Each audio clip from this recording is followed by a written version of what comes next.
A rectangle is such that its area is 48 centimeter square and its perimeter is 28 centimeter. If a rhombus is formed by joining the midpoint of the side of this rectangle, what is the area of the rhombus? तो देखिए यहां पर एक rectangle है, ये अपन rectangle बना लेते हैं। तो इसका एरिया और पेरीमीटर अपन को दे रखा है। इसका एरिया तो है 48 और इसका पेरीमीटर है 28। बोला जा रहा है कि इसकी चारों साइड के मिड पॉइंट को ज्वाइन करके एक रोम्बस बनाया जा रहा है। तो कुछ इस तरीके का अपना ये एक रोम्बस हो गया।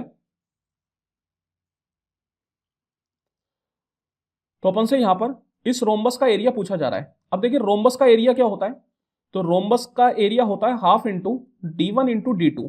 D1 और D2 क्या होते हैं, उसके डायगनल। तो यहां पर अगर आप डायगनल बनाएंगे तो एक डायगनल तो ये बनेगा और एक ये बनेगा। अब आप देख सकते हैं कि ये वाला जो डायगनल है इसको D1 बोल देते हैं। तो ये क्या होगा, ये एक तरीके से इस रेक्टेंगल की लेंथ के बराबर हो जाएगा। और सेम तरीके से ये जो D2 है ये अपने पास इस रेक्टेंगल की ब्रेथ के बराबर हो जाएगा। तो यहां पर अपन को क्या करना है, इस रेक्टेंगल की लेंथ और ब्रेथ निकालनी है। अब देखिए रेक्टेंगल का जो एरिया होता है वो इक्वल टू होता है लेंथ इंटू ब्रेथ। तो L इंटू बी आपको 48 दे रखा है और पेरीमीटर होता है 2 टाइम्स लेंथ प्लस ब्रेथ। तो ये आपको 28 दे रखा है। सबसे पहले तो 2 से आप काट दीजिए, ये आ गया 14।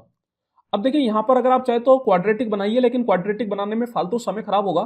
तो इस तरीके के क्वेश्चन को अपन हिट एंड ट्रायल मेथड से करते हैं। तो जैसे यहां पर अगर मैं बात करूं तो 14 जो है वो 8 प्लस 6 होता है और 48 जो है वो 8 इंटू 6 होता है।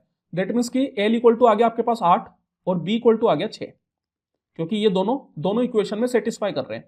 तो अब यहां पर मैं बोल सकता हूं कि कितना हो जाएगा, area of rhombus half into D1 है लेंथ दैट इज 8 और D2 है ब्रेथ दैट इज 6।